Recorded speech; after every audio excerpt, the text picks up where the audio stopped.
Hi everyone, this is Ashmita again. So on this video, we'll talk about the Weber and the Rene test. And if this test still confuse you, here's the easiest way to remember it, okay?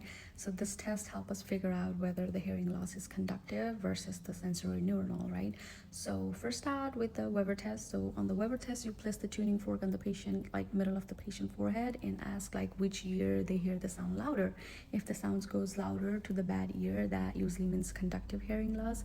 Think of cerumen impacts and otitis media or fluids, right? So but if the sound goes to the good ear, that suggests the sensory neuronal hearing loss. Think of nerve damage, aging, loud noise exposure.